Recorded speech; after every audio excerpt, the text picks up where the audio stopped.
sunrise at 7:41. Gotta be somewhere at 8 o'clock. You got 19 minutes, buddy. Whack, whack. Gorgeous day, 7:41. Thanks for making the switch to now 100.5. All today's hits without the...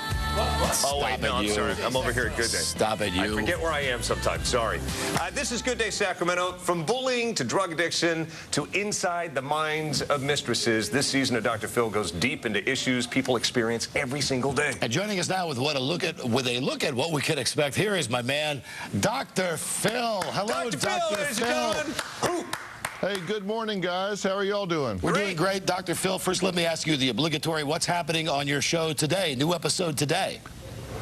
Oh, not much. We're just kind of hanging out, but we actually have what I think is one of the most raw and candid Dr. Phil shows we've ever had, because we are talking to the other woman.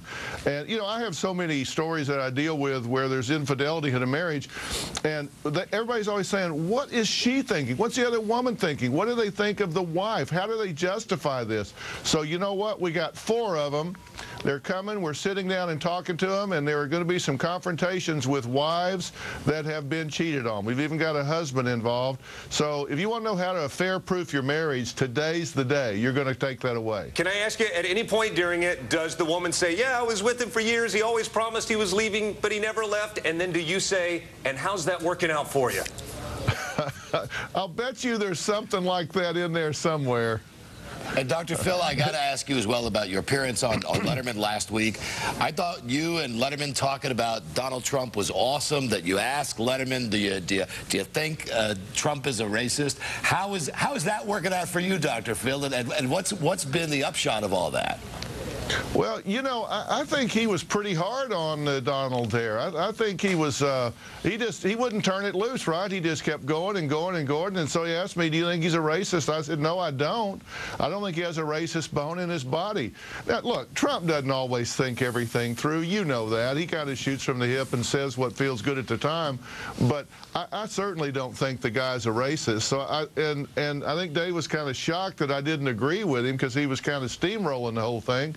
But I don't know. I call him as I see him. I really don't think that. There's a lot of things you can say about Trump. A lot of people don't like him, but I don't think that's a legitimate criticism. And I think you were brilliant. You actually kind of turned the tables around and actually got the biggest laugh from the audience, and even made Dave laugh sincerely, which isn't easy, when you said, Dave, I really don't think he thinks these things through before he says them.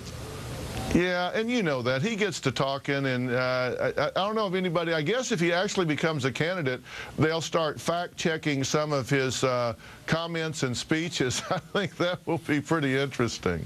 Dr. Phil, I also have to ask you, you must get asked this a lot, but let me just indulge. Your thoughts about Oprah, the final year. Do you have any idea what she's going to be doing on her final show, and is she going to bring you out to be a part of the festivities?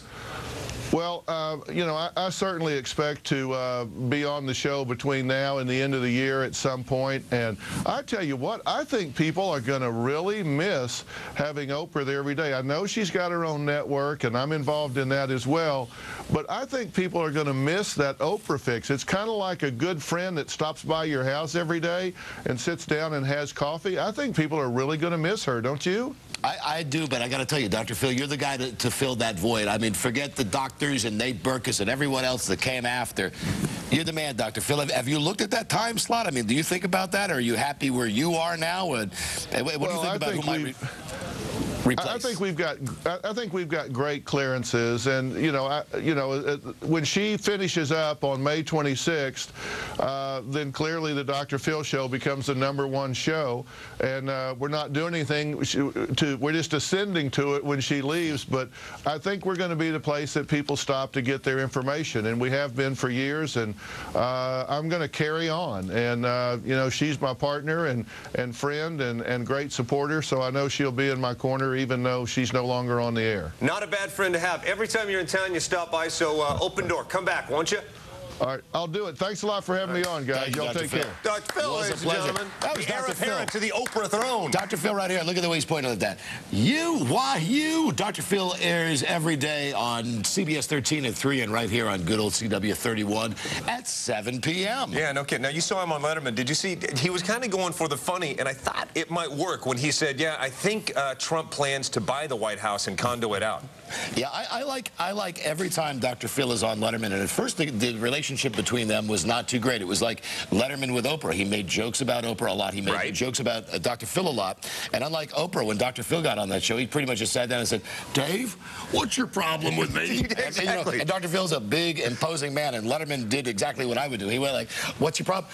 No problem at all, Dr. Phil. No problem at all. Well, you know how on your show, on your radio show, sometimes you'll play nice with the guest, and when they leave, you'll say something here or there? Oh, that's the coward's way out. That's my way out. Well, and he called him. He called Letterman on. He goes, well, didn't you just last week call me a quack on your show? And he did. And he did. And he did after Dr. Phil was not there, when he wasn't watching. Hi there, this camera, hi there. It's very confusing sitting in these different chairs, being the chair filler on Good Day Sacramento. Normally you'd have some emails pulled up. You want to do those later on? Yes, yes, please. All right, Don's email is still to come. Also still ahead this morning, we're bringing in a slitherologist, a snake doctor, and his scaly friends, plus where you can see more than 60 of the world's most exotic reptiles. And who is this hanging out with the nation's most talented soccer team? Hello, who? Hey, who? You're like going through the middle.